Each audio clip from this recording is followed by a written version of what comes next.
2016, alors que le peuple béninois, seul détenteur de la souveraineté nationale, confiait les rênes du pouvoir d'État au président Patrice Talon, le sous-secteur d'approvisionnement en eau potable en milieu rural n'était pas professionnalisé comme en milieu urbain.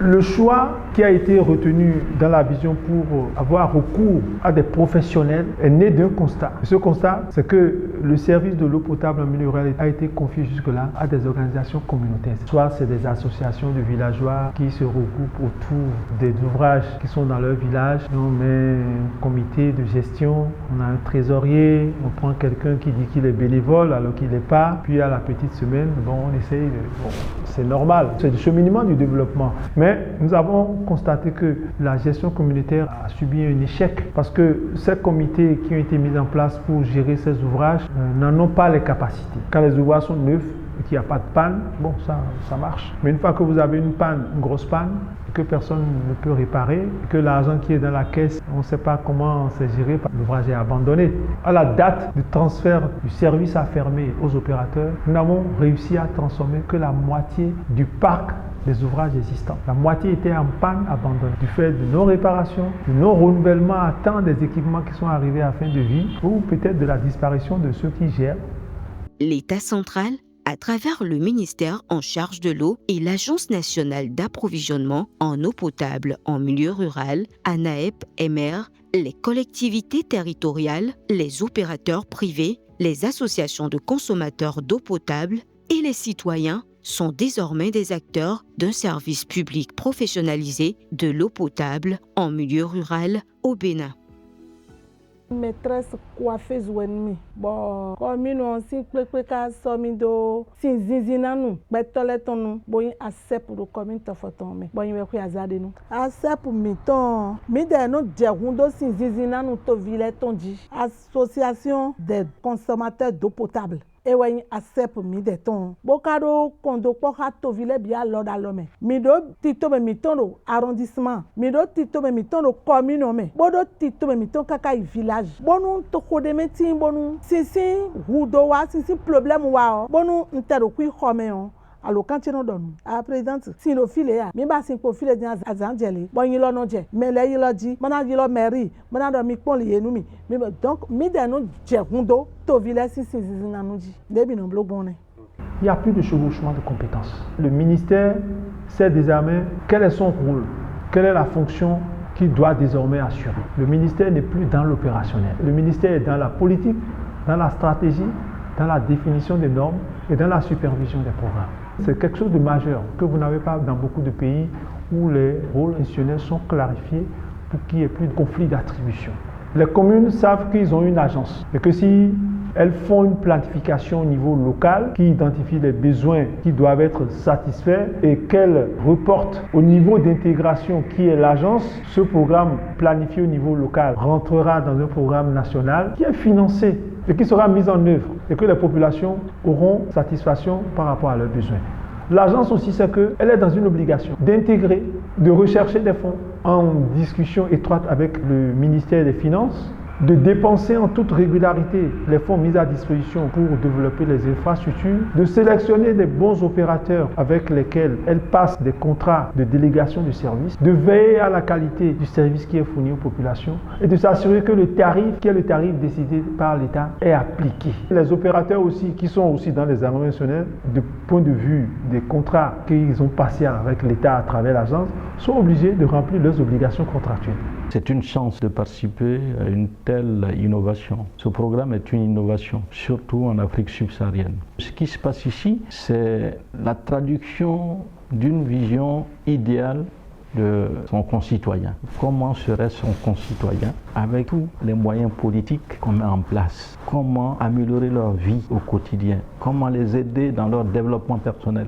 Comment améliorer la quête d'une construction économique individuelle? C'est tout ça qui a été mis en place dans un cadre, à mon sens, qui est très intelligent, très équilibré. Et c'est la première fois également qu'il y a une implication du partenaire privé dans la gestion des services publics d'eau potable en milieu rural. Première fois, à l'échelle nationale. Et c'est à tout l'honneur de tous ceux qui mettent ça en place, en commençant par le gouvernement du Bénin.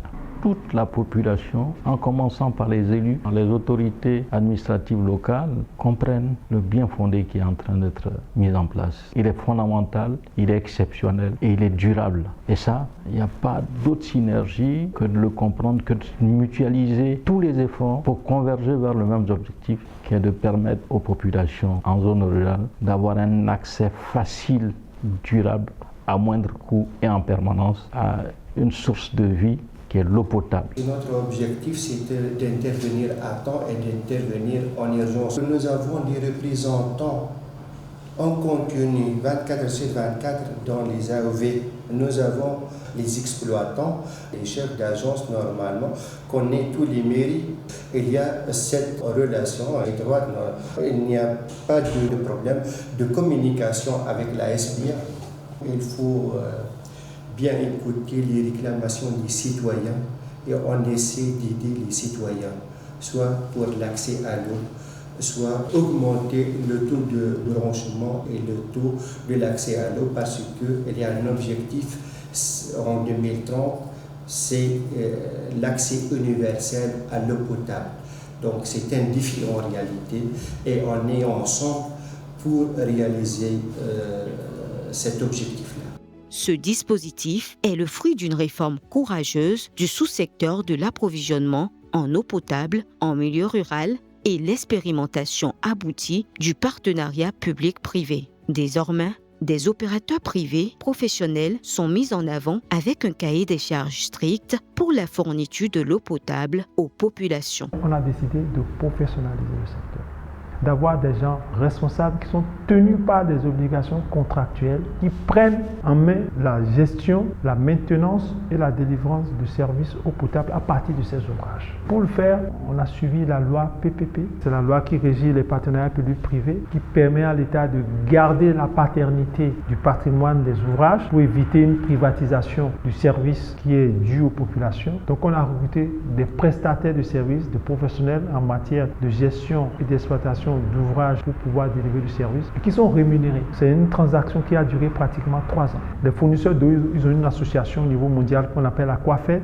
On s'est référé à Aquafed pour dire oui, nous voulons faire de la délégation de services de l'eau potable, pas en milieu urbain, mais en milieu rural. Et ils sont venus au Bénin. On a eu à peu près une quinzaine d'opérateurs qui sont venus à un atelier de présentation de la vision du gouvernement, du programme d'action du gouvernement, de la vision du président Talon par rapport à ce secteur pour dire oui, nous voulons contractualiser avec les opérateurs privés du secteur. Ils sont venus à la compétition. Le 1er mars 2023, ils ont pris service pour un contrat d'affermage de 10 ans. Les opérateurs, ils ont fait une offre technique. Chaque opérateur met dans son offre financière le prix qu'il veut prendre pour délivrer un mètre cube. Et c'est autour de ces prix que nous avons construit le tarif. Donc le tarif permet de payer entièrement l'opérateur, mais également nous avons rajouté à ce prix une redevance patrimoine et une redevance surtout de renouvellement. Et ces redevances sont signées de façon à ce que lorsque les équipements vont arriver à fin de vie, nous puissions avoir recours à ce fonds de renouvellement pour réparer les équipements dont le remplacement ne sont pas du ressort de l'opérateur mais du ressort de l'État. C'est ça qui garantit la durabilité du service sur le terrain.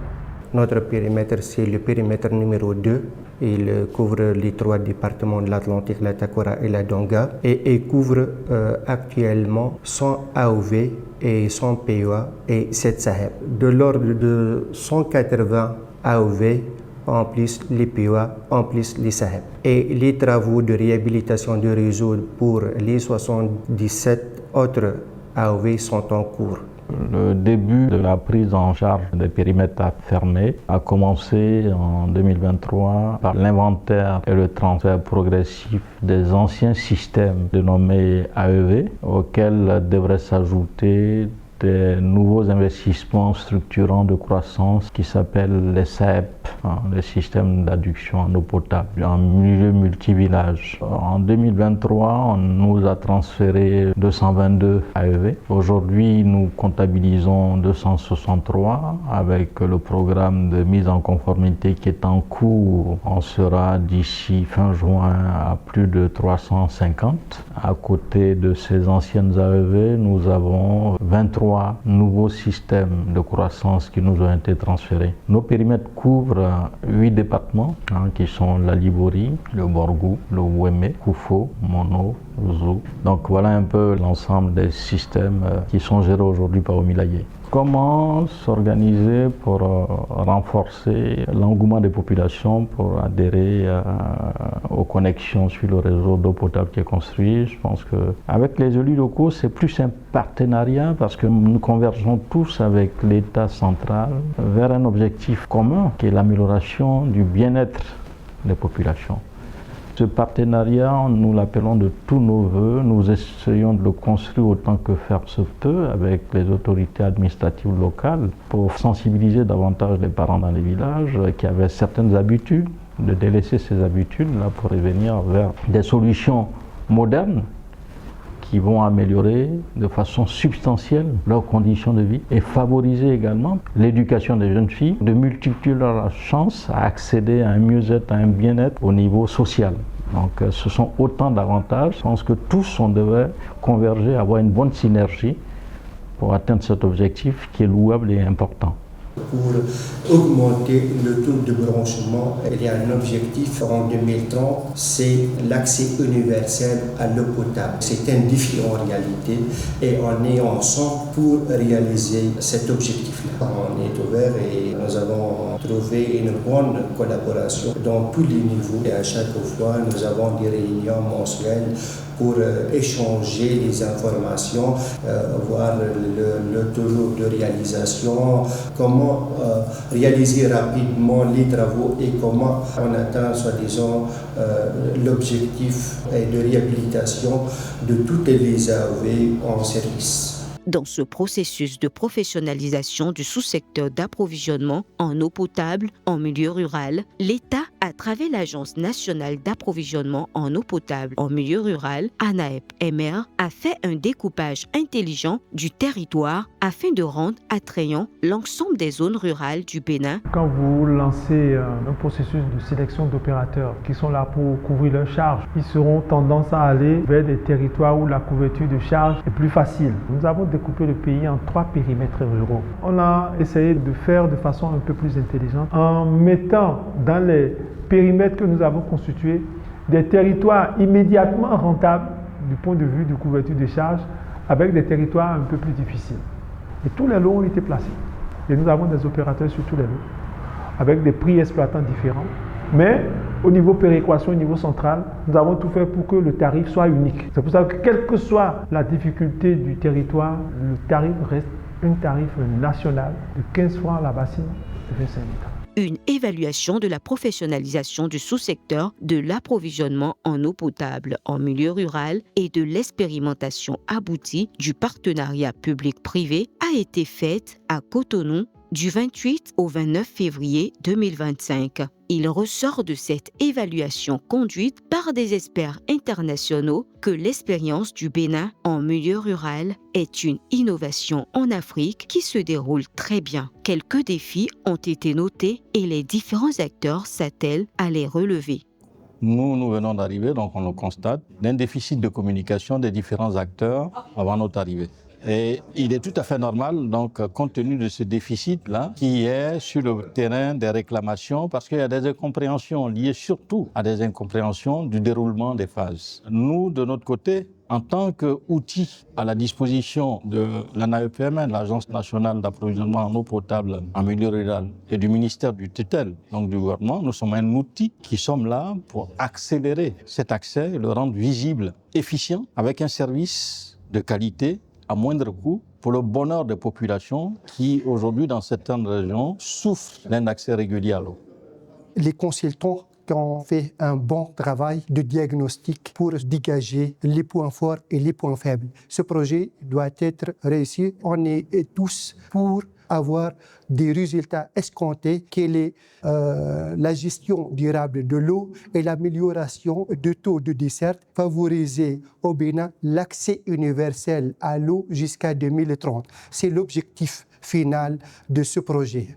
Les acteurs à la base et les populations ne manquent pas d'apprécier ce dispositif qui change la vie quotidienne dans nos zones rurales. En tant qu'autorité communale, notre position aux côtés de l'ANAPEMER dans l'accompagnement des opérateurs est non négociable. Ceci avant tout par la mise à disposition du site devant abriter les différentes infrastructures en eau potable dans la commune de Toribosito. Je peux vous dire ici également que nous avons fait le choix de soutenir le gouvernement du président Patrice Talon et en même temps de soutenir toutes les actions. Donc le conseil communal que je dirige actuellement organise des séances de travail, des échanges avec les entrepreneurs pour leur faciliter l'accès à tout ce qu'il faut pour que tous les projets structurants du gouvernement soient des projets d'abord finis, atteints sans éléphant blanc. Donc pour vous dire qu'au niveau de l'eau, moi-même et mon équipe, nous sommes là pour pouvoir travailler pour que tout puisse être fait et fini avant 2026.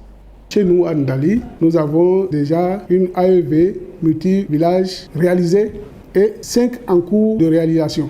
Ce gouvernement nous fait sortir des peines, la pénurie d'eau dans nos villages, alors qu'on dit que l'eau, c'est la vie. Et on en souffrait tellement. Avec ce que le gouvernement de la rupture fait, vraiment, nous remercions le Tout-Puissant. Depuis 1989, un forage a été réalisé et ça a été une source thermale qui n'a pas été bien exploitée, mais tout dernièrement, ça a été repris par le programme. Le gouvernement a pris toutes les dispositions pour diminuer les problèmes de santé liés à l'eau qu'ils avaient. Les épidémies que nous avons, c'est pour diminuer ça que le gouvernement a mis à la disposition de la population de l'eau potable. Les maladies qui sévissaient de part et d'autre, les maladies provenant de l'eau, les maladies hydriques, aujourd'hui, on n'en compte plus comme auparavant. Chacun, dans un partenariat, a du sien à mettre. Donc, en ce qui nous concerne, nous autres, nous avons mis à la disposition de l'État que nous représentons valablement ici, de la terre. On a aussi accompagné le fermier au Milaye en ce qui concerne le personnel, parce que nous travaillons collégialement avec nos instances locales, avec la communauté. Les CV ont été instruits, les CA ont été instruits pour quand même connaître des problèmes que vit le fermier et que lorsque ces problèmes nous sont remontés, ensemble, on cherche à les solutionner. Le problème de l'eau à Dassa-Zoumé et dans les collines a un problème particulier.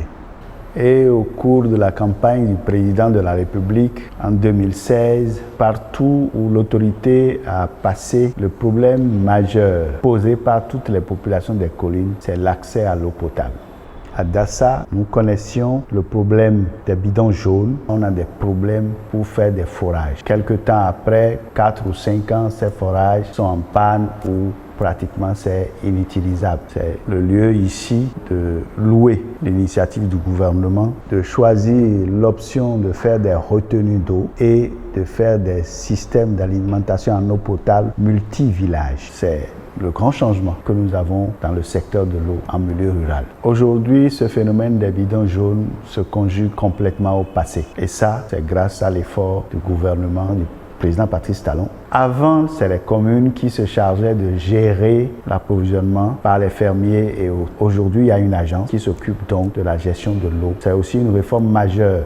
En ce qui concerne la mairie aujourd'hui, nous essayons d'appuyer aussi bien l'agence que les opérateurs. Par rapport à l'agence, nous donnons les informations sur les problèmes qu'il y a, là où il reste des travaux à faire. Par rapport aux opérateurs, nous essayons de sensibiliser nos populations par rapport à la nouvelle réforme qu'il y a dans le secteur. Oui, le gouvernement construit des ouvrages. Avant de construire ces ouvrages, il y a un partenariat. C'est les communes qui ont cédé leur pouvoir, leur rôle à l'État. Et nous avons signé des contrats avec l'État pour que les ressources en eau soient concédées à l'État. Aujourd'hui, l'État a construit des SAEP qui est salutaire pour nous. Lorsqu'on prenait l'eau de Marigot, on avait des maux de ventre. Mais maintenant, avec ce robinet, il n'y a plus de problème. Tout est normal. Par mois, parfois on paye 4 000. Si c'est peu, 3 000. Parfois, on paie 12 000. Si c'est trop, les factures viennent par mois, mais on n'a pas de difficulté à payer. On a un sentiment de joie. On n'a pas fait une souffrance pour avoir ce robinet. On rend grâce à Dieu, parce qu'en ville, c'est trop cher pour en bénéficier. Mais ici, on a en bénéficié grâce au gouvernement. Ça n'a pas dépensé beaucoup. En cas de panne, ils viennent rapidement. Si le robinet se gâte, à peine une seule journée, 2 jours comme ça, ils vont venir rapidement. On apprécie leur travail parce que tout est normal.